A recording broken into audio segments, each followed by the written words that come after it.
All right. Hello and welcome everybody to episode not 47, but episode 46.5 of the SPNatI podcast. We're doing this again because we have the same two guests, SentimentalRotom. Hello, guys. And WibblyWarble. Hey. I'm your host, spnanon, with my co-host, nmasp, all done with the Pizzagate. Pizzagate has turned out to be a lie. I do have a frozen pizza in my fridge right now for the express purpose of boiling it, which is disgusting, but I am a man of my word. Oh boy, boiled pizza. Here we go again. You don't have to do this. I'm not going to blame you. No, he has to do it. I do have to do it, though. In times of COVID, you shouldn't be wasting a perfectly good frozen pizza. I just like frozen pizzas are kind of terrible though, so it's okay. Yeah. To be fair, I actually don't like pizza at all. I would kill them. Okay, guess I'll die. Get out. Bye, guys. So today we, on the last half of this recording, we talked about the current state of affairs with the testing tables and current releases. And the U.S. election. We celebrated by getting pizza. It was great. We entered the Cave of Wonders. We learned something about ourselves, and we gained a command. The election is over now, despite what some people would insist. But here's how Bernie Sanders can still win. You get Bernadetta Von Varley into. Here's how Jeb can steal the remaining electoral votes. I would just, honestly, if Jeb stole the election, I wouldn't even be mad. It'd be like, this is like some masterful comedy. But anyway, the entire country just slowly please claps. This is fine. It's like at the end of the movie. It's a slow clap. Just nationwide. I'm glad it's been like 3 minutes and we're already off topic.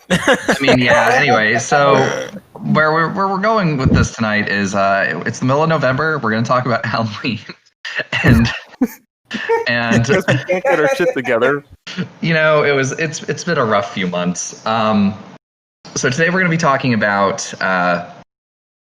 something. We're going to be talking a little about the theory of SPNatI as we often do, and we're also going to go into what are some good horror characters that'd be good fits in SPNatI, and potentially a review of horror characters in subject matter like SPNatI. So it's been we are sorry that this is a little delayed, but I think the topics are always fun, and there's no month scarier than November during a pandemic where we all have to navigate the complexities of, do we go see our parents? Will they be mad? Will people fucking die if we do it?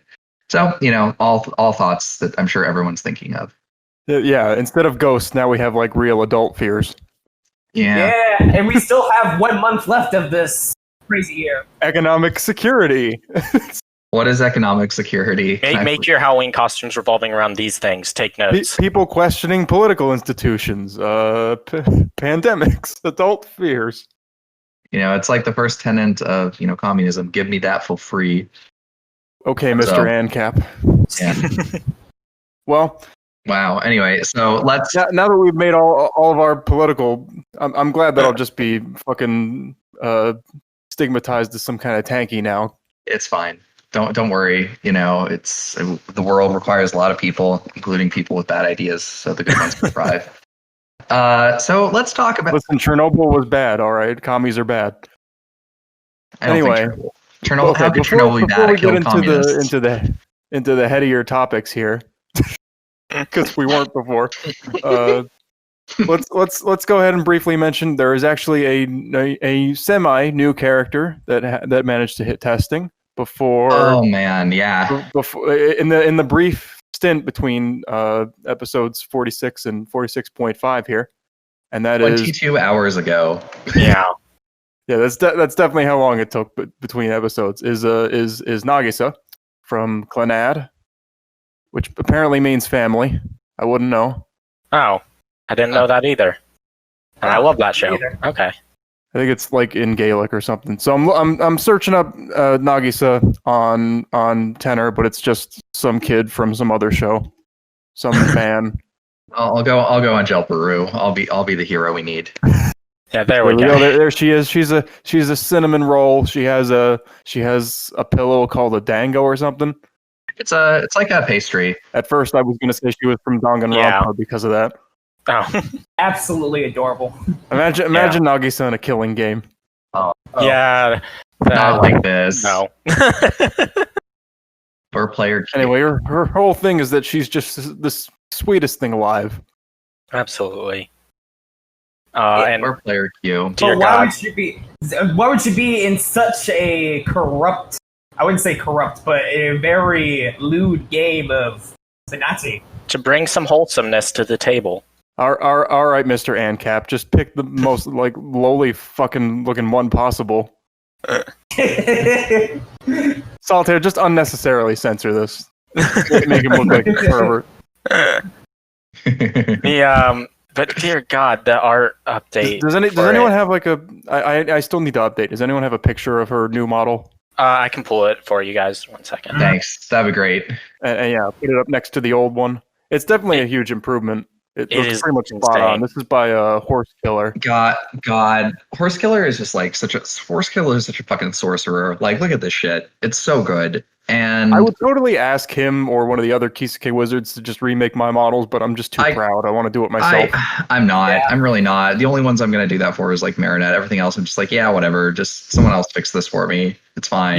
You fucking asked Horse Cat to draw her butt for you. I mean, hey, that's slightly different because it's what I wanted to do, and I'm not going to feel ashamed about it.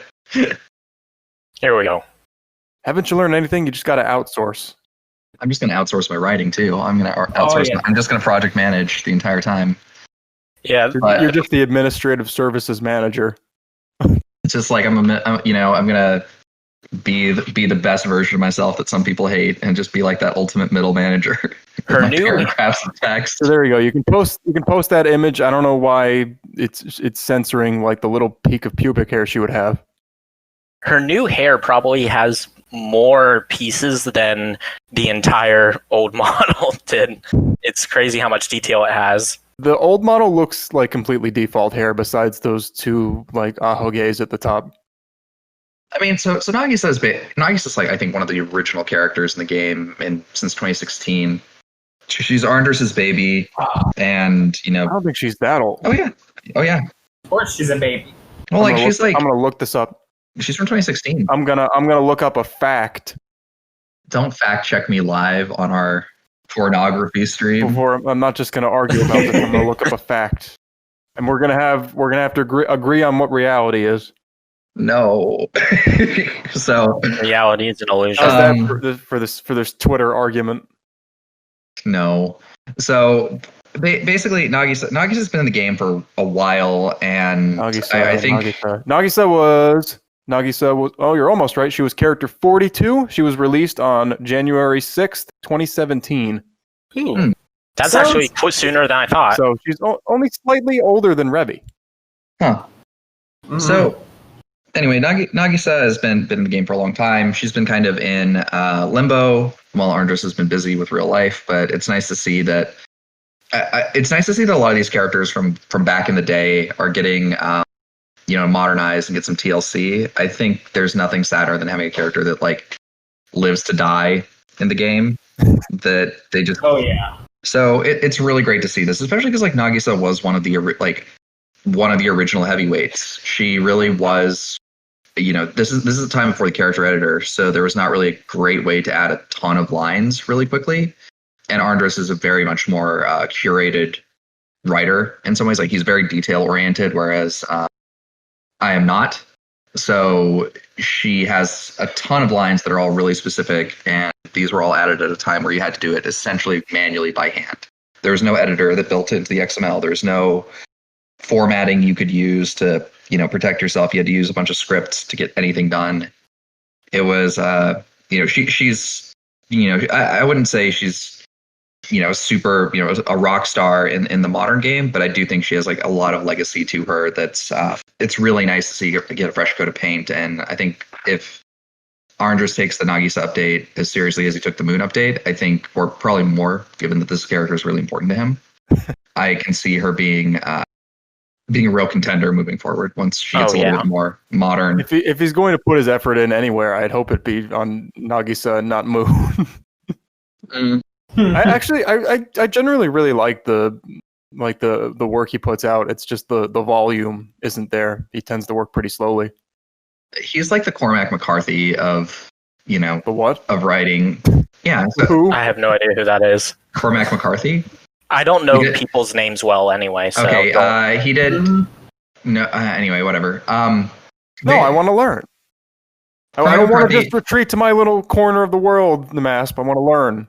Cormac McCarthy. I want to learn McCarthy another wrote, fact. He wrote The Road. He wrote No Country for Old Men. He wrote like As the Sun Rises in the Oh. West. It's he's like a Western writer, but he has a very this is actually a really bad example, but he is really known for taking his time to do like really meticulously crafted sentence structure and stuff like that. He's very flexible on some of the like I guess like the conventions of things, but what he puts out is inevitably very good and very like specific. So it's essentially like a novel strung together from like individually beautiful sentences, and I think that's where I'll just shit it out and fix it later. better analogy would be a George R.R. Martin. no, because like at least you know it's going to come out eventually, Yeah. right? No, So yeah. or like Andrus's work, not George R.R. Martin's. Like Yeah. George R.R. Martin, like basically, like have you heard about the Elden Ring thing? This is an aside, but Oh, we haven't had one of those. the studio, never. The studio that made Dark Souls basically got George R.R. Martin to write them like a script for like an open world game, and then they prompted were like, yeah, he wrote like a third of it, and then we just filled in the blanks, and it was like, and then we got it done in a year. So it's like I think that's the strategy. It's like have George R.R. Martin like bulk stuff up. Give you like an outline. Yeah. Oh yeah. Anyway, Hey, we should totally have Andres back on the podcast again. He's only been on once, and he can tell you the war stories of in the trenches of before the character editor, before targeted lines. Heck in my game. I mean, I think like Andres is just such a valuable like context setter because I can go back and think of like, yeah, I made Marinette and Beyond, and I've seen the game grow. But then like you go back to Andres and he's like, all right, sit the fuck down and let me tell you about the good old days of writing these things by hand in XML, and we'll see how you feel about the game. The good old days. The good old days. It is the good old days. The good old days of someone delivering milk to your door. Man, those were the days. Those were the days. All right. So anyway, that's basically Nagisa is good. I like the update a lot. I'm looking for. She hasn't gotten her new dialogue yet. I also think that her bra in like the original was like a dango bra kind of thing. I think bringing that back would be nice, but I assume that's kind of like a non Kisake task. So we'll just see what happens with that. Pretty normal. Wait, that's what that was? I had no idea actually. I thought it was just interesting. What is the dango? It's basically it's like these little pastry ball things or whatever that are on a stick, 3 of them. Yeah. And it's actually based on an yeah. actual food. I think it was actually also called dango. I can't remember. That went out of business or something a while ago. That was well known in Japan. Oh yeah, I guess it would be dango. But It's made from moat. is that because your parents are bakers? Yeah. Okay. Probably. Oh fuck! Did she talk about that with Marinette? I think she does. It has also been like probably a couple of years since I wrote targeted lines between Nagisa and so Get on that shit. I will. I have to write like a lot of things for Marinette, so we'll get there when I get there. All right, Rotom, Wibbly. Any Yeah. thoughts on the new on Neo Nagisa? Great. It is absolutely fantastic. Like this new model, it's just basically, honestly, just between those two models, it's just basically night and day. If you were to compare it between 2017 and 2020, that's just sheer commitment right there. Honestly, probably one of the best transformations from one model to the other that I've ever seen. No questions asked. It's quite nice. Wibbly? No, just rehashing. It's great. I love what he did with it. I'm also like Namask said, I'm really happy that these older characters are kind of getting revived like that a bit. So yeah. It's funny how if you had to like if you said to me like, hey, let's give a bomb ass 1-to-1 art rework for like an older character, Nagisa probably wouldn't be my pick because like she's an example of a character that you can get pretty close with just like default Kisake. She already was kind of close. Like if like her hair even with the default pieces, her hair shape was basically the same already. She's like a Japanese schoolgirl, which means like it actually had clothing options for her. Jacket and skirt and knee socks and little shoe. Like she was basically there already. It's just every little thing that we've gotten used to putting there is now kind of now there's like little folds on her jacket, and there's little body detailing, little lines on her body, and her head is smaller and her legs are longer, and now there's like actual like shine and shading on her hair, so it looks like it has depth, and it's just all those little things. Yeah, I think it just makes it so much better. Yeah, I definitely agree with that. Yeah, just the small amount of details can really bring out a character. Default Kisake hair. The reason like hair just makes a model look so much next level is because the default just has completely flat lighting, and it looks so flat and just 2D. Yeah. Yeah, like I wouldn't think of her as like one that would really benefit from a rework compared to like 7 of 9 or Shigo or other characters in bodysuits. I don't know if you could do 7 of 9 in the modern landscape. I think it's really hard to make her quite as compelling. Oh, because of Picard? Nothing's impossible, really. I just no. Her hair's down and she brutally murders people. I don't know this character. Yeah, me neither. It's from Star Trek. You don't know 7 of 9? No. Oh, what? Boomers. Or Zoomers. Zoomers. Zillennials. Don't. I gotta. Okay, well now I gotta post a GIF because the 7 of 9 model in the game obviously doesn't do her justice. She was basically like Star Trek Voyager was like kind of plodding along, and it's like, hey, we really need some titties in the show to get people to watch it. So they just introduced this girl they saved from the Borg, who was like assimilated as a child, and now she's an adult with a huge rack, and she's in a skin tight outfit. And of course. And it's like, hey, this will make our viewership go up, and it did. Boobies. Yeah.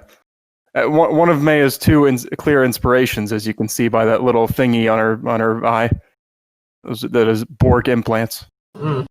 But did the artist actually take inspiration from her for the character? I mean, that's pretty clear. There's a lot of like Star Trek stuff in Vandred. Gotcha. Oh yeah. So that's almost certainly the case. Although Maya's little eye thing is not implanted into her eye. That makes sense, actually. Can be arranged.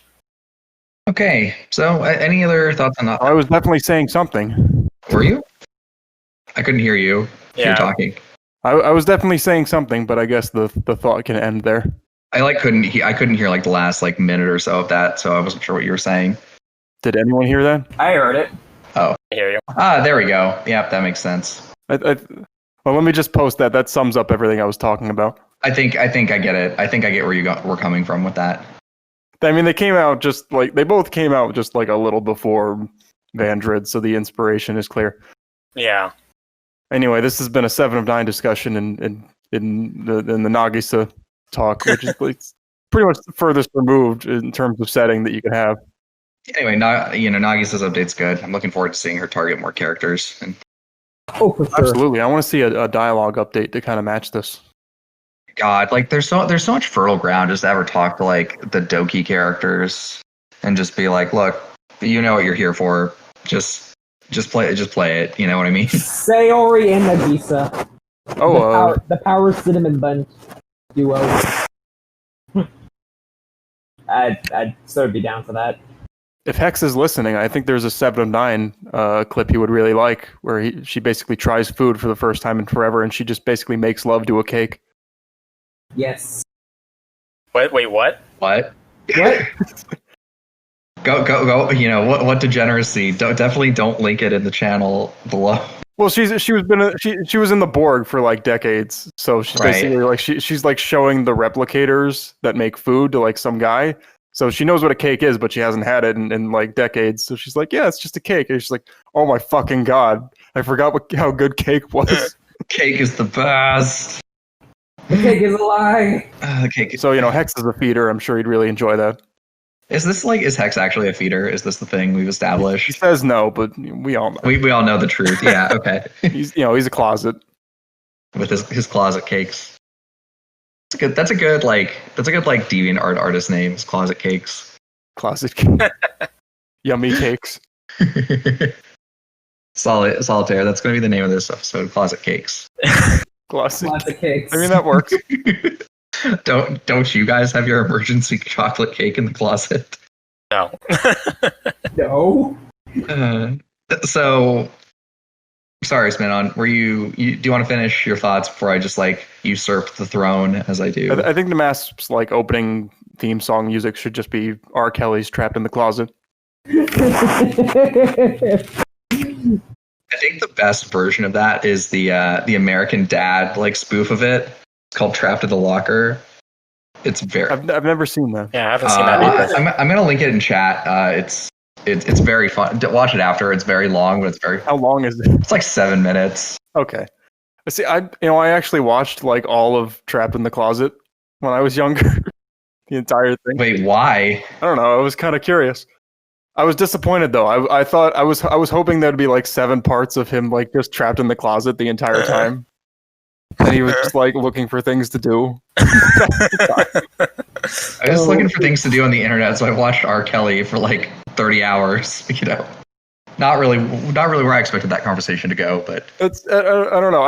I like weird off the wall ideas like that, but no, he's only trapped in the closet for the first part. Yeah. It's a shame. And then he is not, in fact, trapped in the closet after that. But so that's anyway. So Nagisa, very classic character. Go play her, give her some feedback, and help her make her the best that she can be. Absolutely.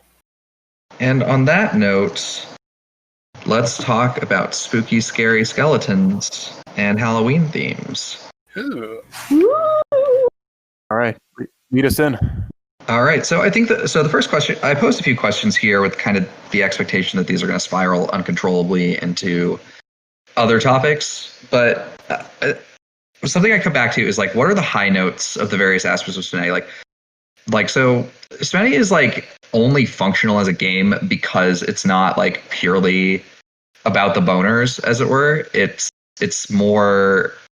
It's got a lot of so you have the crossover appeal, you have the humor element, you have the sex appeal element, and there's an element of accessibility to it, I guess, in terms of what people can do with the engine and in the game that makes it a little different than Koitatsu or something like that, which is just essentially just here's your VR. Artificial Academy 2.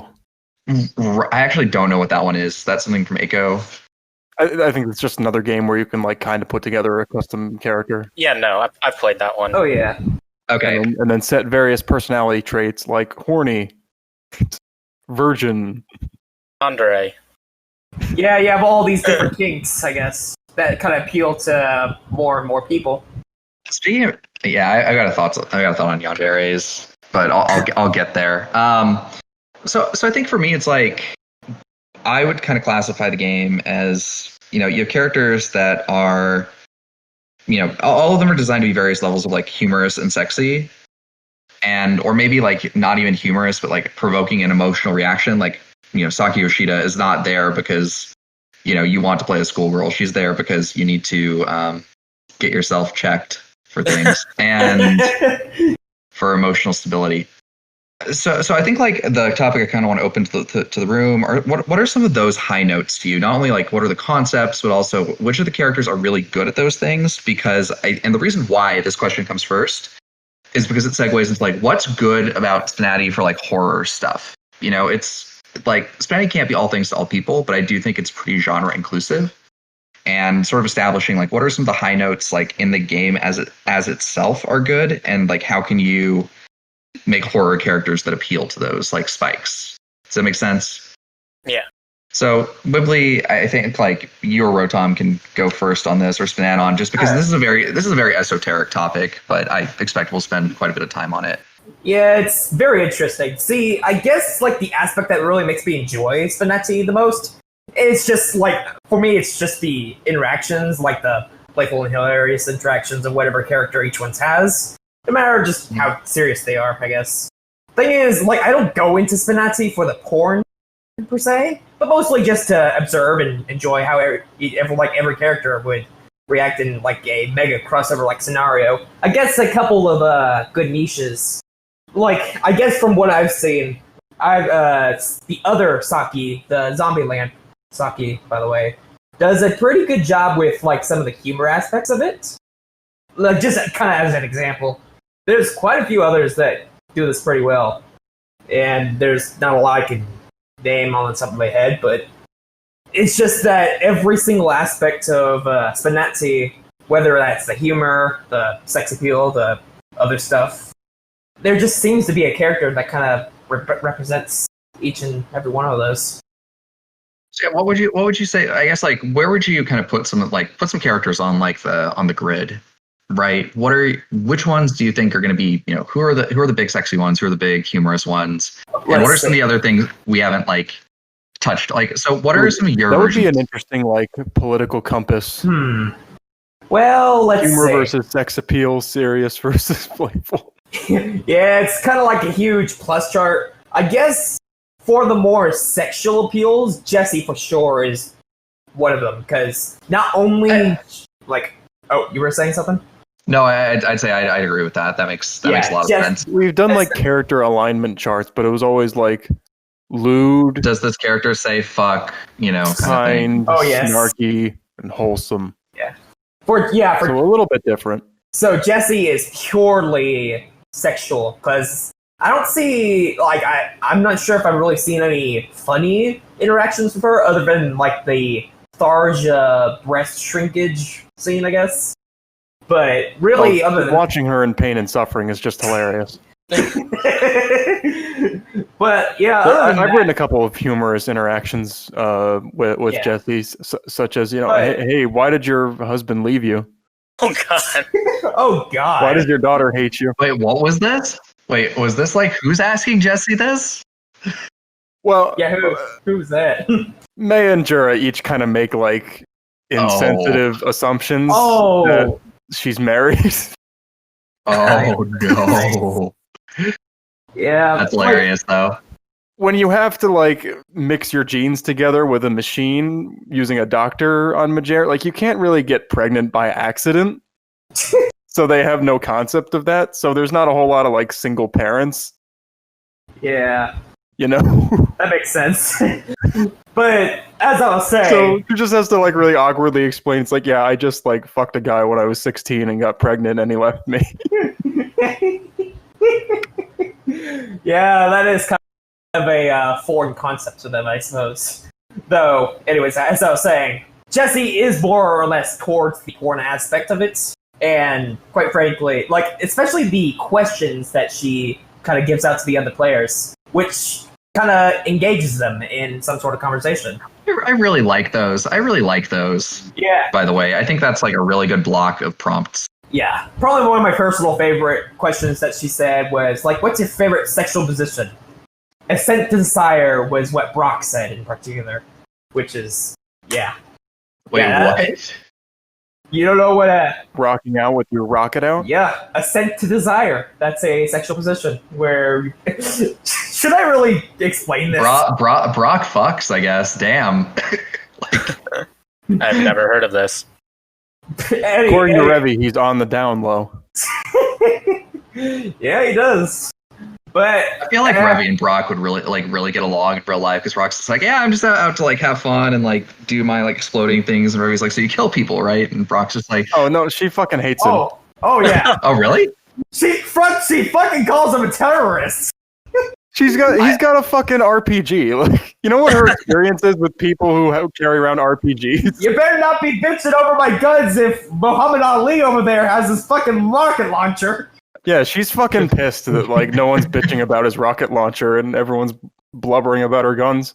I mean, to be fair, Brock has the disadvantage of like being male, so he's invisible for like 90% of the cat. So he's really good. Like he has really good rotom. Kind of. Yeah, I try my best with that. You know, it's okay. It's people have like regularly fired RPGs at Revy, so she's not really a big fan. That's fair. Unless she's using it. Speaking of funny characters, on the other spectrum, I guess that's kind of like where I call myself, like I kind of put myself in. I try to be more funny rather than sexual in most cases. But a few good examples of kind of the more humorous aspects. I guess there's a couple of good examples, but I think one that's purposely trying to go for that is the original character Joey that Blue Coin made. Like, of course, she's a clown, quite literally, but I'm not sure what kind of humor she's trying to go for, but it's humor somewhere, I guess, in some sort of weird sexual way. She's a very... Well, I don't know, clown humor is like props and one-liners. Yeah, she has quite a few of the... I mean, they appeal to some people, at least, I guess. Why can't clowns do real comedy, which is, East Coast stand-up, self-effacing... They do. Or smarmy liberals. Or just run around scaring everyone and laughing. Mm-hmm. Or better examples, a better example is probably like Kazuma and Megumin. Those two are more of a humorous kind, rather than sexual. A little bit. It's kind of debatable. But... Did you mean to write sexual tension between them? Well, I mean, yeah, I tried adding some of that, but like, it's there in the show and in the everything, so it had to include some of it. Oh yeah, there's definitely got to be some sort of some sort of tension between those two. I mean, eventually Darkness and Aqua are going to be added too, but that's besides the point. Yeah. All in all, there's quite a mix. There's not a lot of characters that are like broadly in one category or another. There's just some that, I don't think there are, but I think it's there's a lot of them that are streamlining the middle quite a bit, is what I'm saying. But yeah, that's kind of what I have to say about that. Wibbly, you got something? Oh yeah, I've got something.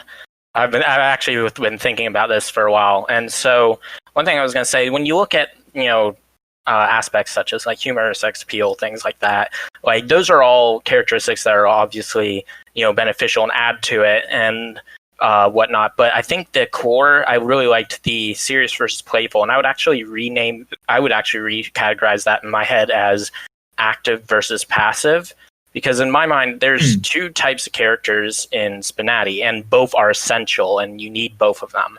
You need characters who are passive. Those are characters who are more serious, more like reserved, more dignified, not less likely to, crack a random one-liner or things like that and take things seriously.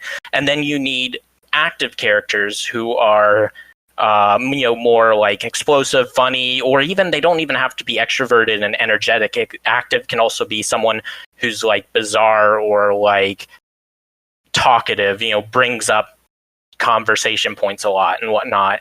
And the reason they're so important is it's kind of like you look at the standard like comedy routine. You got the straight man and I don't know what the other word is. The fool. Yeah, you got those, and there's a reason those work so well and have been used for so long. And it doesn't just work for comedy; it works for everything, like banter, like conversation, interesting conversation. If you have a table that's all passive characters, you get a lot of people just kind of going like, "Yeah, hello," or like talking, kind of really not a lot of like crazy stuff going on that can really draw and I'm not saying that crazy stuff isn't going on, but I'm not to think of the best word to say it, but then if you have something that's all active, then it's almost too much and it's overwhelming. And so when you're making a character and you're looking at characters, I think it's important to kind of think about which of those roles that you kind of think the character fits in, whether they're kind of like the straight man character or whether they're kind of more of and it's okay to blur the lines a bit too,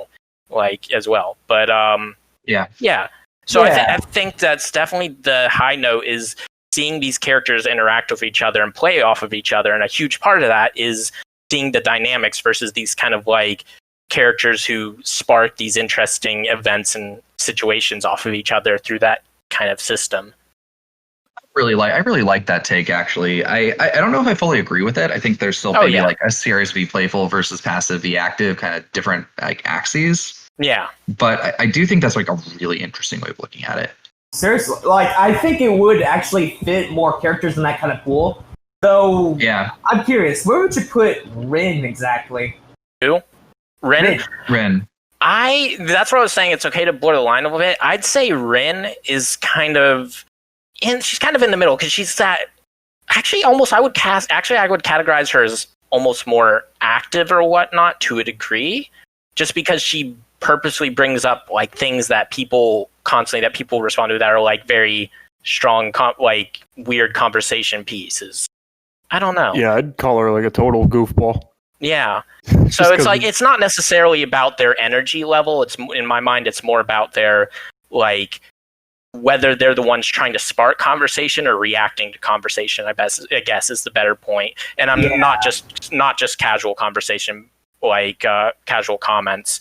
But obviously it's not a perfect idea. It's just an idea I had. That makes sense, actually.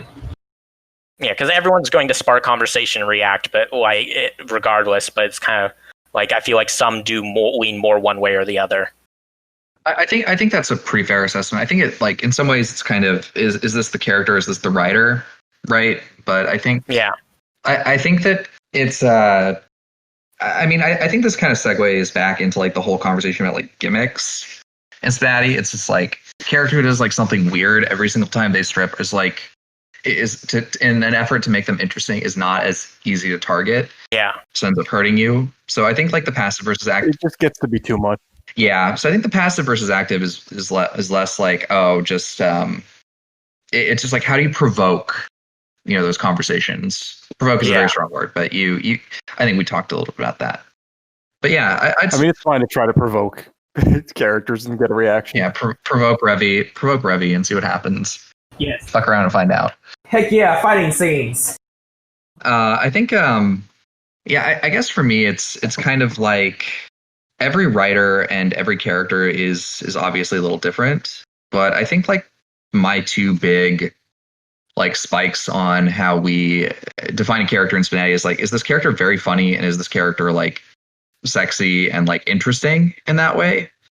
And I guess like the subtle thing is like, if I play this character in the game, do they act as like a good evangelist for me going and seeking out their source material, right?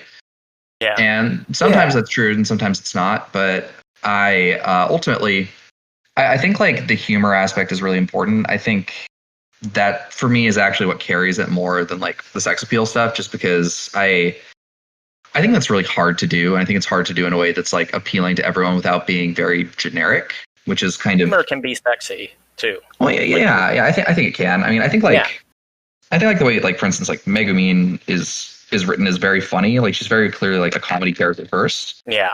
But it still kind of remains interesting. And so, the same thing with like, I think Revy even like to, spnanon, like, I think this is not me being critical. I think your characters do this too, where it's like, they're so serious, it's funny. Yeah. Like, because it's like the joke is like the entire character concept, right? It's just like Revy is just like the person that she is. Maya and Jura are both. The environment itself is very comedic compared to say something like Doki Doki Literature Club, which is ostensibly horror. Yeah, and you just kind of like it's sort of like critically missing the point to like have these characters in a game like this almost. But I mean the way my characters kind of interact in their source material is generally pretty grounded. Right. None of them are like, the Genki girl. It's like all naive and bubbly. But I feel like Revy and Jura are generally pretty funny.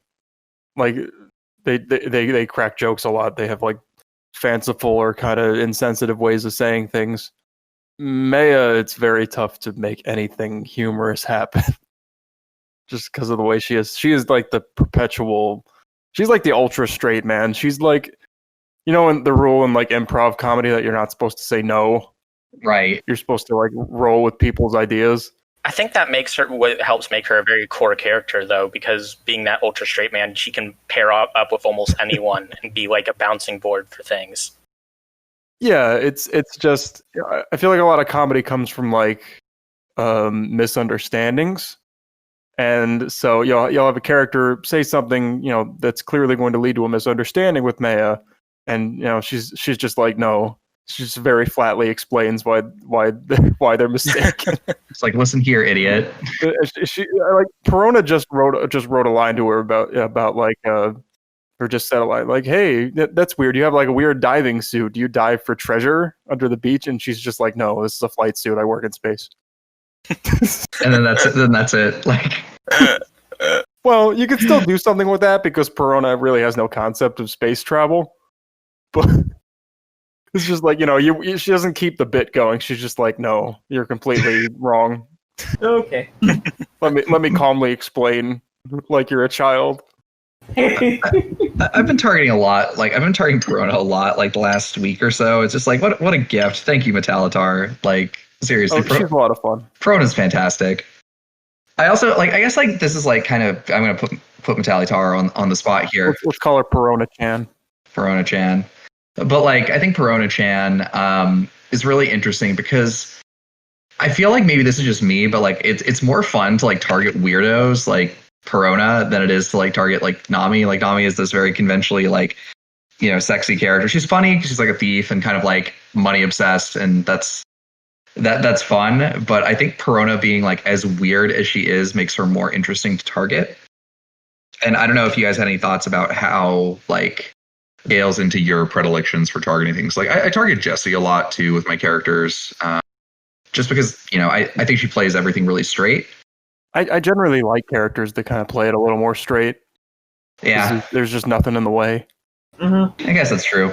Yeah, I usually try to target people that can actually work out in whatever character's favor. Like, I tend to really answer some of the more question-based interactions, like I said with Jessie earlier, with all those sexual questions and even just the random questions that she lets out as well.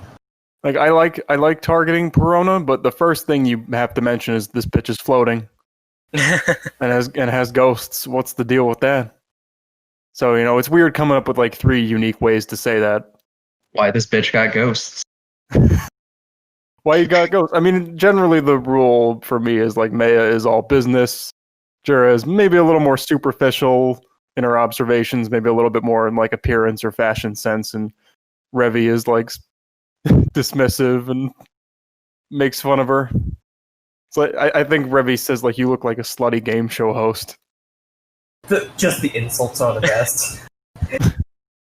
The extra challenge with Revi is that I have to come up with nicknames for everyone. Oh yeah. I guess I should answer this question properly. Yeah. Before we move on. I'm trying not to interrupt you as much because. I mean, were you done talking? Yeah. I'm always done talking. Right, so, I mean, I've gone on record in previous podcasts as saying, like, I don't think the humor and sex appeal, or like characterization and sex appeal, have to be mutually exclusive. I just don't. I think you can convey that properly. I think that's true. And like, for what it's worth, like, I'm not trying to frame the argument that way. I just think some characters are more in one camp than the other. Definitely. That's just the creator preference, really. There are always aspects of characterization that you can translate to sex appeal in some way, just something for them to talk about or focus on. But I've definitely, for all the targeted lines I've written, and I do enjoy writing them and acknowledging everyone in the cast, but I'm not one of those people that says, "Oh yeah, I play for the interactions." Like, it's I play for the articles. To me, exactly. That's like reading Playboy for the articles.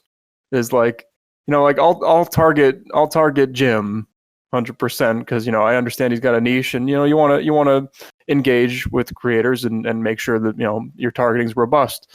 But I'm not going to pick him. I'm just here for the humor. I just want to pick characters that are hot. I would never make my characters if I didn't think they were hot. Like, Absolutely. I mean, I don't think that's a bad thing. Oh, not at all. I said, oh yeah, you gotta have some investment in it. Yeah, I mean, that's just me as a player, not me as a creator or a developer.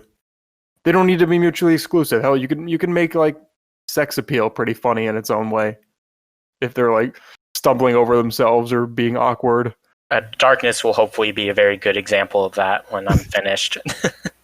Yeah, like not everyone is a master at dirty talk. Yeah. But yeah, I mean, I think it kind of like, I say it's not mutually exclusive, but I feel like the game sort of switches gears at a certain point. like it starts off pretty much all interactions. It's all in the humor. It's all in the fun of the characters talking, kind of like how it would be in like a real casual social situation like this, because you're just taking off like belts and bracelets and shit, and it's boring. So you got to talk. You got to fill the time with interesting stuff. But you know, in the later stages, when skin starts showing, the humor and the characterization of interactions becomes a lot less important, I think, because there are other things bouncing around to keep your attention. No pun intended. And maybe it's better to focus in on the sex appeal at that point, because otherwise you seem kind of oblivious. Yeah, you seem like having tits out doesn't bother you at all, which would be a little weird. So that's my take. Is make the shift over time in your characters. Front load, put all the most interesting conversations in the early stages. I can agree with that. I think it can be there. I think there's a fine balance between that, right? Because at the same time, there's only so many ways you can be like, wow, tits, awesome, kind of thing. I don't know. That's kind of my thought on that. I think it's okay to continue conversations, but as long as they get a little spicy. That's why I love very outrageous characters. They're my forte, because I feel like I always have something I can bring up and talk about, because they always are kind of very reactive to things. But I mean, if you've got like a really good line of conversation going, you don't have to abandon it just because their bra is off. But if you can't think of anywhere to take it, it's fine to just take it. It's like, hey, your tits are out. What's the deal with that? What's the deal with this? It's also, I think it's perfectly fine to just acknowledge like how hot a character would be in person in general. Like the very first thing Revi says to Nami is, I think you just got like a huge rack. Oh my god! So this is an aside, but it's kind of on this topic where it's like, we watched Inspector last night, which is it's on Crunchyroll, but it basically Inspector Gadget. Oh, I've seen that. It's good. It's interesting. Like there's this one like monster in the middle section of the show that's basically this like, it's like an idol ghost.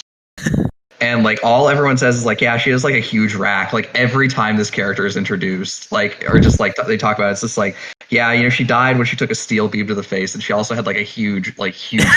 Just like, it's like, yeah, we need to really deal with this ghost. Just like she has this huge rack, and it's like the phrase "huge rack" appears probably more times in like this like 60-minute run than I think it does in most. Like the Ghost Stories dub, like. No, but like it's honestly like I can't tell if it's just like shit posting from like how it's dubbed or if it's like written this way. But it's just like, yeah, she's got like a huge rack. Oh, I didn't watch the dub.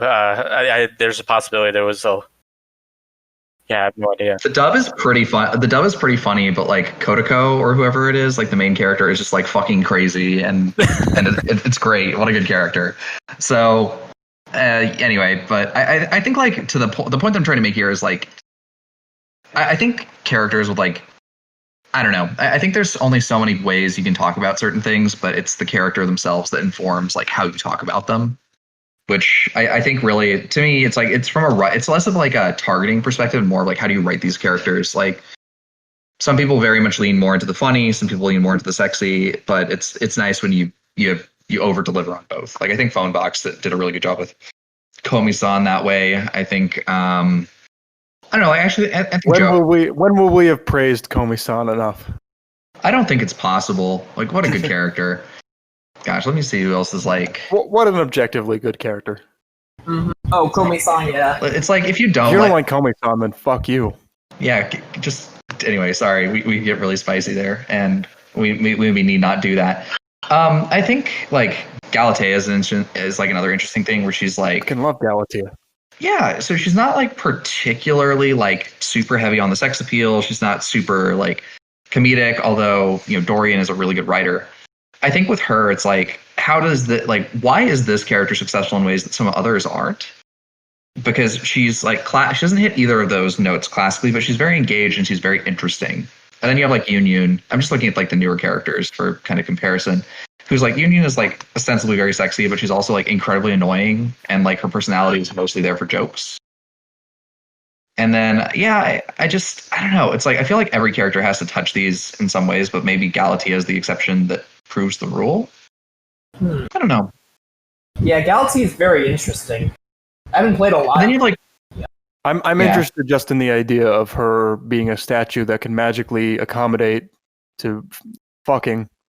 Yeah, the dream. Is she like one of those like foam beds where like like memory foam? Ah. yeah, like you if you jump onto it, it's like hard as a rock, but if you just like slowly press your Ease in. fingers into it, it like starts to depress.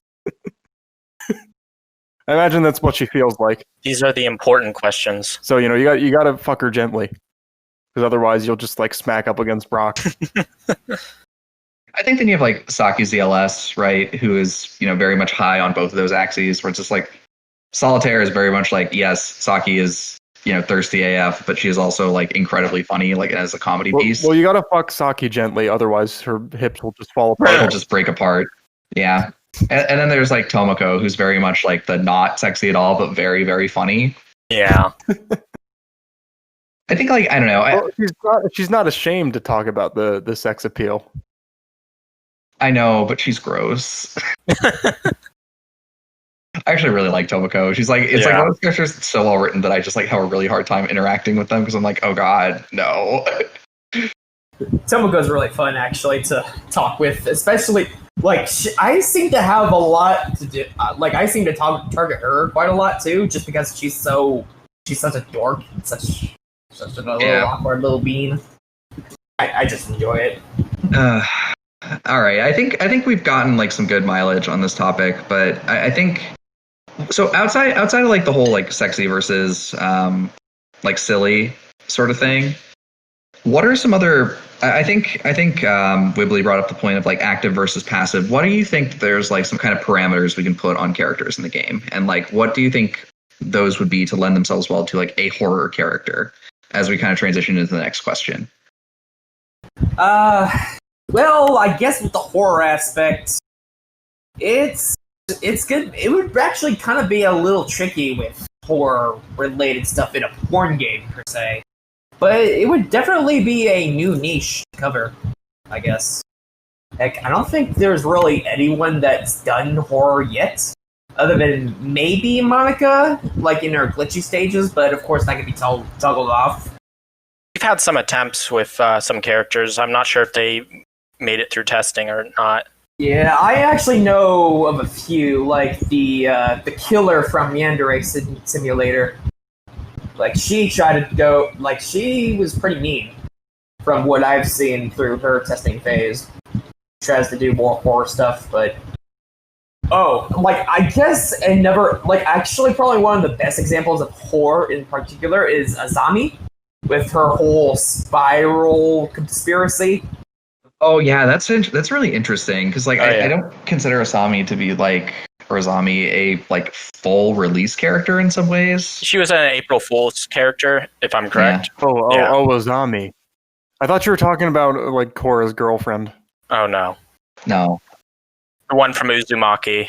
Yeah. She was pretty damn scary, honestly. She kind of freaked me out a little bit when Junji Ito is terrifying. Yeah. Yeah, when she started to kind of obsess over the character, kind of gave me some Act 2 Yuri vibes that I did not like. Yeah, so Azami's pretty much like the only character that kind of does this very effectively. Though maybe another... if a girl gives away her undying love that easily, something's up. Maybe a close second is Tharja, though she's not as... That bitch is also crazy. Yeah, she's crazy, but she's not crazy scary like the whole spiral that's been trying to consume her from the face down. She doesn't have a spiral on her head, but she definitely has She has a spiral in her heart. Yes. Tharja has spirals out of control. Tharja has like chain you up and cut off your dick vibes.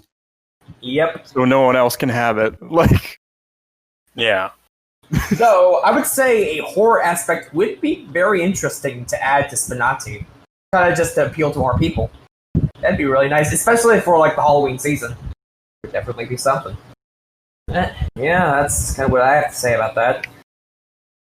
For what I have to say, is it okay if I blend a little bit of one of the with the next topic we were going to bring up, which was characters that are good fits because it kind of goes together. What I was gonna say. Yeah, go for it. Okay, yeah. So I feel like one of the big things, there's like two schools of thought when people do this kind of stuff, or like things like this, like in like a more like, you know, erotic sense, and that is either evil cute or heroine. I can never pronounce that word. Heroine? Yeah, that one.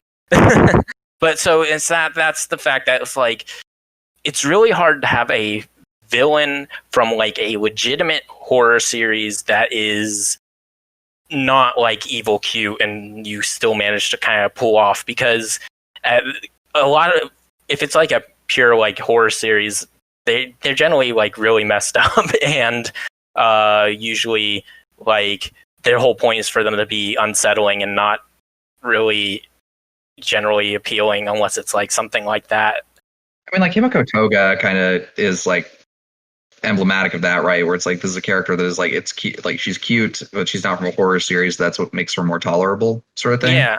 And so like when I was thinking that, so if you want to, you can have like some horror aspects, like if you, for instance, some characters that are from a horror series but aren't horror characters themselves, I think work. For instance, like you think like Zoe from Left 4 Dead or something like that, you know, characters that are there. Ah, yes.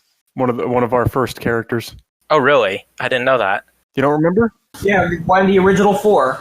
Gotcha. But yeah, I was thinking like, you know, just characters that are like... Not that you'd really be able to tell from the model. Oh, yeah.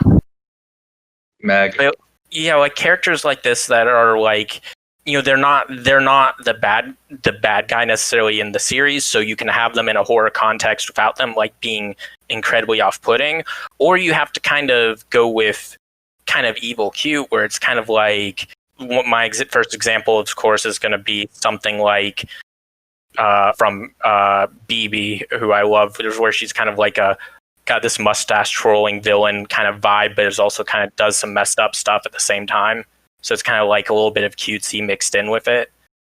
And then you could, or I guess the final thing you can do is you have to take a character that's legitimately horrifying and rewrite their character in almost in a comedic sense into something like, not necessarily cutesy, but fits more like, you see pictures of like when people draw horror character monsters as like, you know, like cute like anime girls or things like that. You know, I was thinking something like that. Oh, Cthulhu-chan.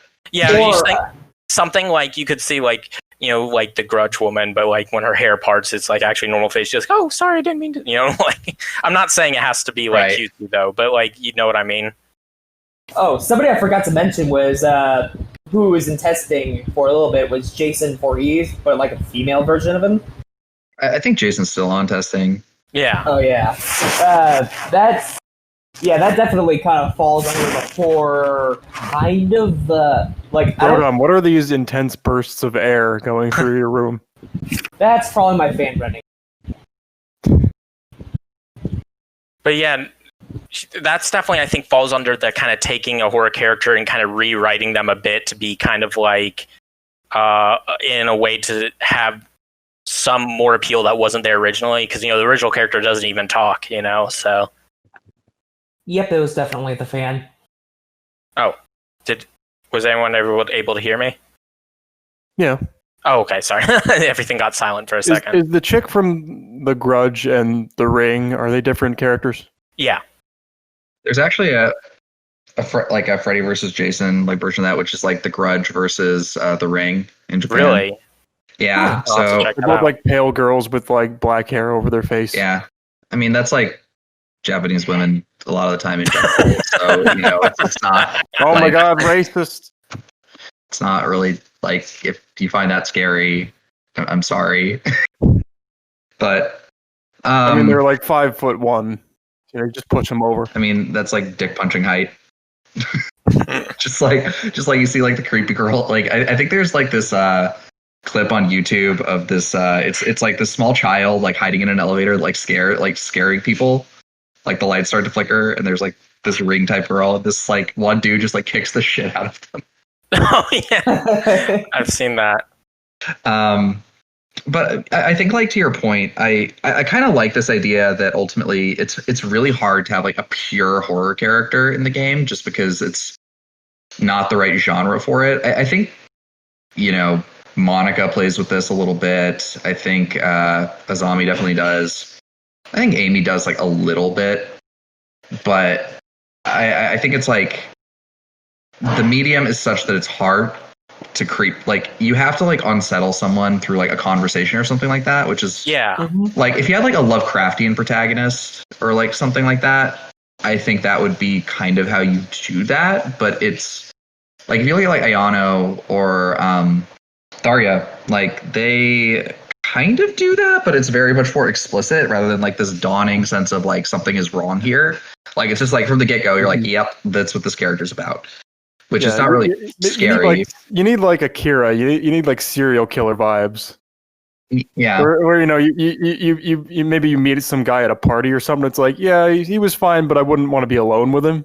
Right. And you can have a character that's pure horror, but I feel like you'll be hitting a very, very select audience. Like, I mean, that's okay though, right? Like, there's nothing wrong with that. Like, I was just saying you have to keep that in mind. Yeah, I think like. I don't know. It's hard to like. I think writing horror in the context of like sex is. I mean, that's like a whole thing, right? In horror, like in like Western horror movies for a long time, it's just like sex is death, and sex is scary in real life. You could get AIDS. STDs. You could get pregnant. You could get AIDS pregnant. Yeah. I think so. I guess like what I'm trying to think of is, I think it's really hard to do that in a game like this, just because like you can't really have something that is like fun while also stimulating, right? Like I think the way you could do that is potentially by like disgusting the player with themselves almost. But I don't. That's an interesting idea. Mm-hmm. Like, it's like the equivalent of like you finish and then you close like 60 tabs. You're like, what the fuck was I looking at? Like, I think that's sort of where you can go with some of these characters, but it kind of ruins the horror of a lot of like conventional horror characters to have them just like have them jerking off and be like, I'm so scared. Alien Chan, stop spraying. Well, it's like Jason is scary because he's like a guy with a knife, but he's like in the dark behind a corner. He's not in completely flat lighting, and you're having like a measured conversation with it. like that's like a comedy subversion of horror. That's like the Chad Vader. It's not scary when he's just in the supermarket. They are like complete opposites, I guess you could say. Like, just the two genres. It's like I'm saying, it's very interesting how the two could be kind of mixed together, but it's more often than not, it's not exactly like the best, I guess. I think the idea with it is kind of that suspension bridge effect school of thought a bit, whether or not that the suspension bridge effect is actually legitimate or not, but it's that kind of idea. Mm-hmm. Yeah. You mean like suspension of disbelief? Oh no! Have you heard of that? No. It's the idea that it was the idea that scary situations bring people together more romantically. So it's like walking over a wooden bridge that's could fall apart any second is the idea behind it. It's like if two people are working together and really scared getting across it, they'll kind of it brings them closer together emotionally. Mm-hmm. That would make sense, I guess. I mean that's why Friday the 13th exists. You're not really supposed to watch it alone because then you're just like a creepy weirdo that likes seeing teenagers get murdered. You're supposed to take your girlfriend and when someone gets stabbed, she has to huddle up close to you. Yeah, that's the whole point of the movie. If you watch it alone, you're just weird. You're some weird sex pervert. Basically. I did find the perfect example of actually. I found a character that I think would work in SPNatI as the best horror character, probably the most adorable one too, and that is this one right here. What the fuck? Pale Man, love that guy. Pale Man. Yeah, that makes sense. He'll take off his eyeballs as a layer. Oh, dude, that's just the boss in the pyramid in Mario 64. Where you have to punch the eyes on the palms. Brian David Gilbert has like a whole thing where it's just like, why are there so many bosses that like are just eyes on their hands? Like, why is this a thing? Oh, I was gonna say. I thought you were gonna say, why is it always you have to attack their eyes? It's because they're really sensitive. It would blind them, of course. This is just the Mario 64 boss. This is copyright infringement. He even kind of looks like he's in a pyramid or some kind of weird mechanical place. The Illuminaughty. Where are his lips? He looks like Voldemort. Guys, you know, like he looks like a Voldemort, like elderly. Hey, you know, all I want to say, I only have one thing to say, and it's like the secret mod cabal that runs the game should be called the Illuminaughty. Fingers are like carrots. Oh, I know that analogy. Wait, the mod, or are you saying the Illuminaughty spell? Oh, I get it. Q SPNatI. Oh, wow. It's one of those jokes that only works when you see it in writing. Q spnanon. When's the next drop coming? I don't know. It's like we're getting to the holidays. Oh fuck! I almost fell out of my chair. We're getting close to the holidays. That's ironically where people tend to generate a bunch of content because you know your parents go to bed at like 7:00 because they're fucking old. So you just sit in your room making whatever suits your fancy. Yeah. But then again, like the pandemic is maybe not the most. Is this a cry for help if Napsu's parents come over? No. Anyway. But are they guilt tripping you into visiting for Thanksgiving? I mean, I'm not going to say that's not what's happening, but you know, anyway. That's a whole nother thing. And I think like anyway, Wibbly, I think that was like a really good observation about that. But I also think that it's ultimately I guess because this is ultimately a hentai game, you do need to kind of make those concessions of, oh yeah, so we're just going to, you know, make a cute waifu out of this like horror monster sort of thing. And I think like, not that I would obviously be like, this is a bad idea. Do not do this. Do not take this at all as an endorsement. But I think like you could do something with, I guess, like Saya from Saya no Utab, who's like horrifying for like a huge array of reasons, and make that like a deeply uncomfortable character for this game. If like the moderation, I've been wanting to play that game. I haven't gotten around to it yet. It's real fucked up. I've heard. Oh, so I'd say it's like one of those things where it's like you would need to like have like a really good standing to even attempt that, and I don't think it's worth it in the scheme of things. But if you wanted to do something like that, that's how you would do it, I guess. Is like you have like a cute waifu that's like vaguely disconcerting, and then you just kind of make the player sort of assess why they're doing the things they're doing. But I also think that like in order for a horror character to be like well and truly successful, you need to kind of have everyone else in on the joke, and I don't think that works terribly well in a game like this, just because there's so much writing that needs to go into it. So it's like you couldn't have a character that like Monica, you kind of works on the basis that people can't see what she's doing, like with the interface screw. And she treats everything like a game and acts like the character, only like showing her horror side to you, the player, which works. Right. So I think that's like I think that's it. What? Do you know who else was created to be disconcerting and cause the player to self-reflect? Your mom. Who? Moon. Oh, Moon. Moon was created for that purpose. Oh, right. That was the original idea. That's right. People are going to jerk off to them completely unironically. Oh, yeah. Oh, man. Yeah, you're right.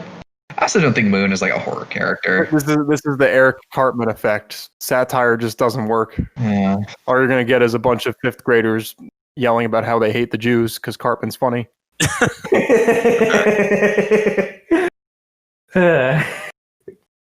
Oh, man. So I'd say who is the scariest character in SPNatI then? Moon. Before we go into like I think what are the characters that we would like to what horror characters would be good for the game? Who's the scariest character in SPNatI? And like Moon for spnanon because you know the joke never dies. I still think it's Azami. even though she's technically I an think April. Azami. I don't think Azami counts because that's like an April Fool's character. That's like me saying like, what's the Yeah. most interesting Kisake work? It's like, well, yeah, I mean, it's the car. Moon is the only one who sexually assaults you because she catches your cum in her mouth without your consent. I would say, I'm trying to think. I do not wish to be associated with this. They're gonna find records of my semen among 50 other men on her body, and then I'm gonna have to come to the police station. I'm not gonna lie, I don't know if there's any character in SPNatI that, even if they're in the horror genre, that I actually find somewhat creepy or unsettling. They ultimately kind of fall into being more kind of interesting, humorous, or entertaining than kind of actually unsettling. Oh yeah. Well, if you're counting testing tables characters, I only found. I think it's just because of my fear of Act 2 Yuri. It's just thankfully I know the creator, whoever's doing Yuri, or I think it was Cavendish that was doing it. Yeah, Cavendish. Yeah. He has no intentions of adding any of the yandere aspects of Yuri, but I kind of still have this uncomfortable feeling around her, as if she were going to do it, she was actually going to stab herself at any moment. This is going to sound kind of hard-boiled or something like that, but I think the closest thing I can think of is Tomoko, just through self-reflection. Or Saki, the emergence Saki is probably number one. Just because it's so dread-inducing. Mm-hmm. Yeah, I think it's definitely really hard to pull off something actually unsettling in the context of this kind of game, unless it goes so extreme that it's then no longer entertaining. Mm-hmm. So yeah, that's more of like a realistic fear. That's like if you went back in time and you had to like have dinner with someone that you know in the future will die of like radiation poisoning. What? It's like you have such suffering ahead of you, and I'm powerless to stop it. Yeah, exactly. So long, and thanks for all the fish. So God. Yeah, I think so. I think we've kind of gone through that. I do think ultimately I'm kind of aligned with Wibbly that like the only really effective way to do it is just pick a horror character and then just like waifuize them and send them in. But Japanizing game. I don't even think that's enough, really. Like I think Jason as a character is kind of the one version of this on test right now, and it's hard to. I think it's a really hard concept. I think like Chara makes this work, right? Oh yeah, Kara especially. She's kind of more like a second Monica, but with a lot more programming. Holy shit! Yeah. Have you seen the programming for Kara? It's very involved. Yeah, I have. I've opened up the character editor. I'm still not really impressed. I like the meme that you posted, Wibbly. Oh, you're welcome. Who's the original monster? Oh, that's Nyarlathotep from Lovecraft. I can't. Pronouncing their names is going to be the death of me, but He's got arms on his thighs. What anime is this? they literally made an anime based on where they turned that Lovecraftian characters into waifus. I'm fascinated by this. What's the name? I don't know. I can't remember. I just know it exists. I'm gonna look up Lovecraft waifu anime. Yeah. It is called Nyaruko Crawling with Love. Oh my god. Yeah, because his subtitle is The Crawling Chaos or something like that. Oh my god. That is the funniest. Yeah. There's 12 light novels. Yeah. Are you fucking kidding me? It exists. Why? Oh, wow. It's not as bad as the one where they literally turn like home appliances like vacuum cleaners into like anime characters. That's apparently a light novel series or something. Shantak-kun. That's just part of the culture. That's just how they market shit. Create a cute character for it. Yeah. This is fucking insane. Well, I've read about how like cuteness isn't. It doesn't have the same like stigma it does in the West as like being only for children. Yeah. It's supposed to be like you're supposed to want to protect it like as an adult. You know? This is crazy. All right, antagonists. Nodens, a space smuggler. He attempts to kidnap Mahiro, planning to use him as a star in a yaoi film. He sends night gods to attack Mahiro while hiring Kuko as a bodyguard. After he is defeated and reveals his true plan, Mahiro orders Nyaruko to destroy him.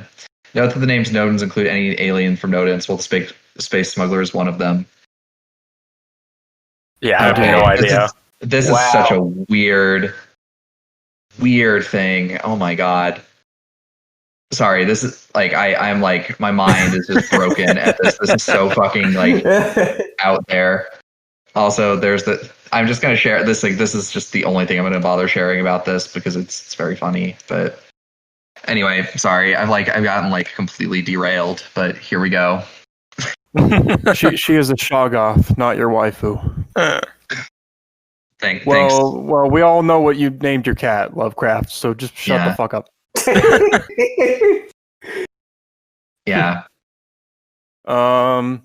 In terms of like just other parameters you can judge a character based on, active, passive, I feel like there are characters that are very generics focused, and then there are characters that are very like built to target. Like, and there are ones that kind of rely on interacting specifically with other characters, and then there are ones that are sort of, like Miko or Ryuko, where a lot of weird esoteric shit happens in their strip sequences, which means they're kind of preoccupied with that. Right. So it's a very unique experience the first time, but it's a very more linear experience. You kind of get the same thing every time with them, and it won't really matter too much who you put them with. Gotcha. So, like maybe a generics focused character is better if you don't really plan on updating them very much. So they can just be like a solid product, and they can at least always deliver that experience. It's consistent. And if you plan on updating them a lot, then, it's kind of just make a little more subdued, but have a lot of like poses where they can use to like have a conversation with someone and just target a lot of different characters. And that's kind of the reason I don't update Ryuko very much, is that she just kind of functions on her own. I don't think she really needs detailed interactions, and just like the whole premise I gave her about thinking like it's a challenge, just it's not very conducive to that. Yeah, I forgot that you made Ryoko, or at least the remake version of it. I forget sometimes too. I if you love something, you just set it free. And if you really love something, then you keep it close to you forever. And hoard it compulsively. Exactly. In terms of like horror characters, though, I mean, we already said plenty. I think we introduced some really good points about what a horror character should be and what works in SPNatI and what doesn't. Jason, to me, is kind of an example of something that doesn't work. At least not without like a lot more, like a more coherent vision for what a personality should be, because it just fails that test of immersion. It's like, I don't believe for a second that this character can just sit here and have a casual conversation. Because that's just not how the character functions. They only exist to be like behind the corner with a sword. And if you take that away, they just don't have anything. They can't talk to people. There is something that kind of does bother me about gender bent Jason as well, and it's not just the fact that she's gender bent, I guess. No, I don't even think I don't think it's a bad I think SPNon's point is like it's hard to get a read on like what this character is supposed to be doing. And I think like there's probably room for that, but I just want to see something more defined as far as what her personality, like she's supposed to be like, oh, I'm a misunderstood person, or am I like what am I here for? You know what I mean? Like it's like, oh, I'm actually like, but she just goes back and forth, and it's like, do you kill people or not? It's like, why is like everyone not freaking out about this chick with a machete who just kills people? Yeah, is constantly wanting to kill people. Jason literally told Brock to kill himself. Oh, that's when he gets struck by his own. You need more to your personality than just kills people, because you can't kill the other players. Yeah. When he gets struck by his own rocket, she's like, stay on the floor and die. Or that's actually the mentality of why I try to sidestep explosion like when people talk about like why can't Megman use it, my default reason kill everyone. Yes, so I always use the Make a little one. excuse that they already used it once Just earlier. make a little explosion. No, she can't do that. She only has one size. What kind of shitty spell is this? Don't you learn like explosion 1 and then explosion 2? And that's the point. That's the point. Oh yeah, that is a very interesting. The whole point of the character is it's a one-trick pony. You got Boom and then Boomara and then Boomaga. Lol. Yeah. Or is this just like Flare when it's just the end game tier spell and there's no Flare 1, Flare 2, Basically, Zeta Flare. Quake, Holy. Basically, except no one in the universe actually treats it seriously either, unless someone actually knows it. Yeah. Anyway, so what are I guess what kind of horror? I think like Ayano would actually be good for SPNatI in some ways, just because she's like fucking crazy. I also think that like Marinette is like weirdly yandere, and I think that's like what makes her really fucking interesting as a character. But I think Ayano is like kind of a mechanics-based character would be really interesting. I think having a table with like Ayano, Chara, Jason, and Monica should be very interesting compared to some of the other like more waifu baity type characters. But Just call it the Bloodbath. oh yeah, that would be a good one. Are we talking about potential characters that could be in it? Yeah. Okay, Yeah. gotcha. Yeah, Okay. no.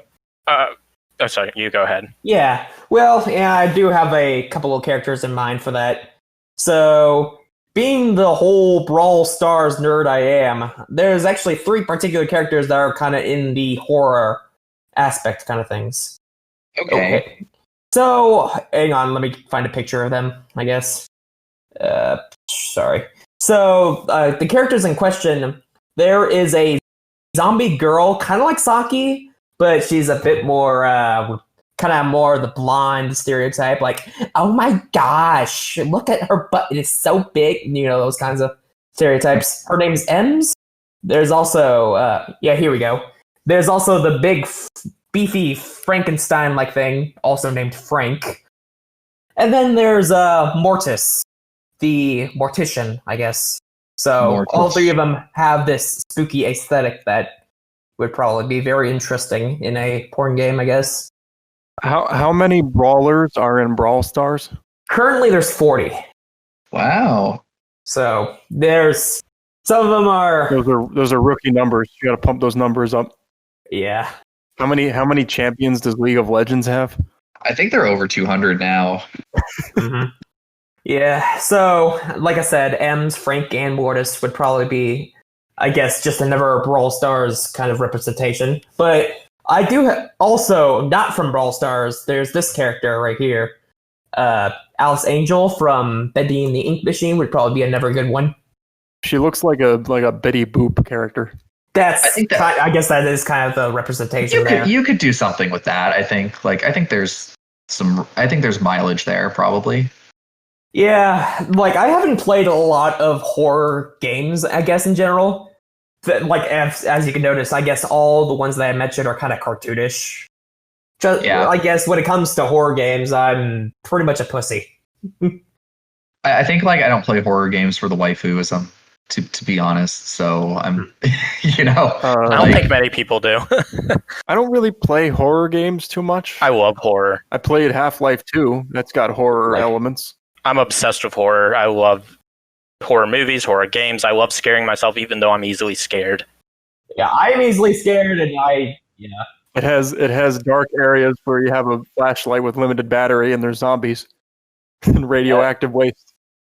I like horror games a whole lot, but I'm kind of in the same boat where, or rather, in the context of this game, like I never like played like Resident Evil and been like, yeah, I can jerk off to this. Yeah. You know? Oh, I've never played any of those. I guess we've never had Jill Valentine, have we? I think there's a lot of really funny jokes about like Leon and like Jill and like Chris is just trying to constantly get them together. He's like, Leon, you got to propagate the bloodline. It's funny for me. You gotta make a Jill sandwich. Yeah, you got to make it. Yeah, I think Jill wants you to make a Jill sandwich. Mm-hmm. Yeah, user lunch meat. And of course, you can never go wrong with creepypasta characters either. You know, Slenderman, for example. What's that character that's like? I mean, facial posing, just it's a cinch. Yeah. Yeah, so it's going to be probably one of the most difficult characters to face post for. Just saying. But Slenderman is one of those characters. It just doesn't pass the test. It's like he doesn't talk to people. You can't do that. What the fuck is he supposed to do? That's an April Fool's character. Yeah. I could see that more as an April Fool's character, unless someone did something really crazy that we would have never conceived of, which I will admit is a possibility, because going back, I never thought Comey was possible until she was pulled off. So. Yeah, it was more of a narration kind of thing, I guess. I guess that's kind of like what she was going for there, but well, yeah, other than that, that's kind of all I have for potential characters. But yeah, creepypasta characters could also be a possibility if there's any of those that come to mind. Are there any cute creepypasta girls? Not girls. I don't think there's really a lot of. I mean, there's none that are cute, but like the only female creepypasta I can think of is Momo. But yeah, I think that's Momo, that's nowhere near cute. That's why would you make terrifying. Momo and not Tsuyu? Like, it's the same character. Mm-hmm. Yeah, there's quite a lot of male representation, but not so much female representation. So it's a little bit harder to find something for them, I guess. I guess so. But yeah, Wibbly. Yeah, so starting off, one character I think that would be a really good addition, and also it would be a nice addition of a kind of a more Western character that is a classic. I think some kind of it doesn't have to be this character specifically. Some kind of character like Ripley from Aliens or something like that. You got that kind of. That could be good. Yeah, it's got a lot of potential there. They're like a protagonist character in a horror thing. They're kind of a little hardened, but they're kind of like got that cool toughness. If you're prepared to capture the look of Sigourney Weaver in Kisake. Yeah, good luck. Yeah, that's kind of weird. Yeah, but I was going to say, it would be hard, but I definitely think that could be an interesting character, theoretically. And then the second character I'm going to throw out is one that I'm not hard pitching for, because I've only seen a couple episodes of the series. I haven't seen a lot of it, so I don't know if the character would actually work. But I think at least from like the basic concept design from what I've seen, there's that one like something like if you want to go like horror, kind of pure horror as well, there's kind of like I don't even know if this would work. This is like a half suggestion, so take this one with a grain of salt. But there's that kind of like do you guys know that Higurashi show? No. No. It's like this weird like horror thing, and like here are some of the characters from and like most of the characters wouldn't work because they would fall under different things, but like I was thinking like someone like the tall like green haired one or something like that, who's like I don't know enough about her yet, but like kind of the show is very much kind of like goes back and forth between like normal and this. So but like that's an idea. I don't know enough about the characters to know if it would fully work though. The show is also very very violent, so I wouldn't recommend it if you're squeamish. I'm interested. I was going to say this. That first picture doesn't really say horror. Oh no, the show is extremely violent. Anyway, is this like some Happy Tree Friends shit, or not to that level? Like there's still some like covering things so that you don't see all of it, but in not quite that ballpark, but closer to there. But I was going to say the final two suggestions, going really old school, you could do kind of an interesting kind of twist on their design or something, but like why not go for nothing crazy? Like look at like something like Bride of Frankenstein or like Dracula or something like that. Those are like classic old characters that you have a lot of room for messing with, and you can mess with their design a bit too. What about some of those other representations like Hotel Transylvania with Mavis, for example? Like, I mean, there's an actual Dracula too. I mean, it's not really not really a horror movie. If you're like a horror buff and you really want to go for a horror character, I'd suggest going like way back to the beginnings, because these characters are old enough that they're not like, you can play with them and they're not like terrifying, like, and like characters can like, joke around with the character and the idea of the character, but they're still have a heavy basis in the horror genre and their roots there. So it's kind of like, I think it's a good mix. That's just my thoughts. Plus, with Bride of Frankenstein, her and Saki could have some fun dialogue. That's a good idea. Yeah, I would agree with that. The Masp, do you have any thoughts? No, I actually think you guys like really covered a lot. So I'm good. I'm good. nice. I think this is turning out longer than 46. It was supposed to be the cleanup. I definitely think we covered like a lot of really good ground though. So Absolutely. I'm really not sure where to go from here, to be honest. Like, I think this has been really productive. I'd quickly say that I don't consume a lot of horror stuff, but I think the problem is that like people go to the villains, and the villains tend to be like silent killers. Right. Yeah. They just kill people. They don't talk to people. That's why I was pitching the protagonists a bit earlier as well. That's what I mean, yeah. Go for protagonists. Go for like the final girl who survives or something like that, if she has like anything unique about her at all. Anything with horror elements, just, use protagonists and you might get a little more mileage out of that. I don't know. I guess Meg from Dead by Daylight is an example of that. Yeah. Mm-hmm. I wish she wouldn't talk about poop so much. She what? I did not know this. Every other line. Like in the game or in SPNatI? In SPNatI. I tried her out once. Like, that's enough for me. You're like, enough was enough. I can see why she's at the bottom of the roster. I think Amalia does it from time to time too, but that's like different. What? She's like, maybe she says it in French, so it's not as bad. frugal poop or something like that. Oh my god. What is going on? I did not know about these things. Well, maybe if Meg fucked herself with tentacles, I'd get over it. Oh no, not that. But yeah, no, I think it's good. We covered some good ground with everything. I liked hearing everyone's takes. Yeah, a successful November Halloween episode, I'd say. Absolutely. Yeah, great. Oh, Thanks as ever, guys. It's always fun. Looking forward to the next cast. Yeah, I think that about wraps it up. So, I guess we'll get 2 new guests on next time, or maybe these 2 if no one volunteers. Yeah, I'm always down to join, but thanks for having me. Heck yeah. Yeah. I will always be down. It'll just be the spnanon and the NmasP very special cast. Yeah, thank you guys. I will. Damn, nice work, guys. Good job. Does anyone have any final thoughts? Anything they'd like to plug?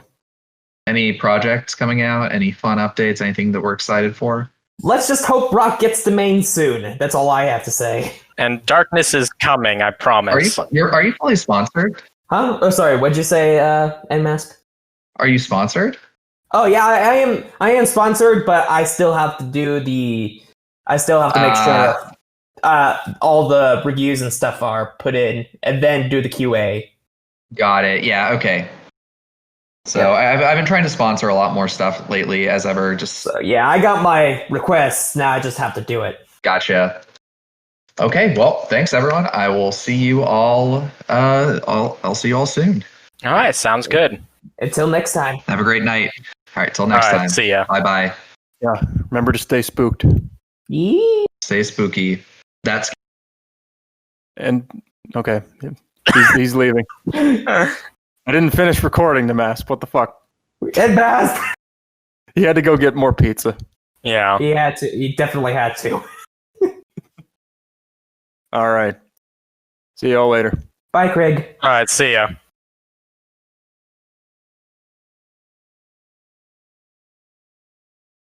Those are rookie numbers. You got to pump those numbers up.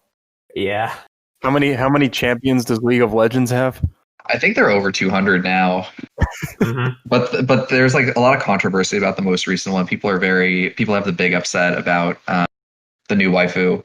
I haven't heard about this at all. No, I haven't heard about that. Oh, I've vaguely heard of this. It's like some nerdy girl, right? It's okay. Like I'll give you the very short version because this is. Is it just like some dev put in his girlfriend? No, it's like it's weirder than that. So Is it like an e-celeb? Hold on a second. Give me just 1 second.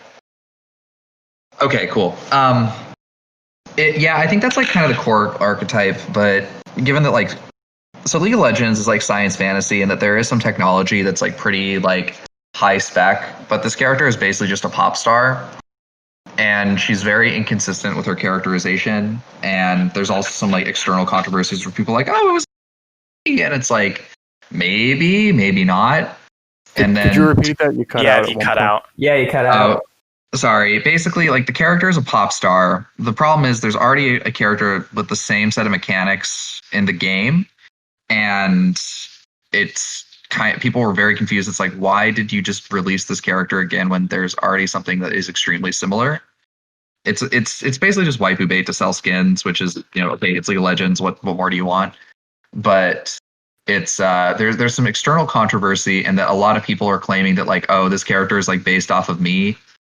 Because like I was like this person's ex-girlfriend or something, and then I don't know, like there's like a bunch of weird shit about it. It's a rabbit hole, but the long story short is it's like an e-celebrity character that people are very upset over because she won't sell them her gamer girl bathwater. I don't know. The thirst is real. Yeah, people are really thirsty. Is that her ultimate attack, gamer girl P? Yeah, it's an AOE. I think so. Yeah, so like I said, M's, Frank, and Mortis would probably be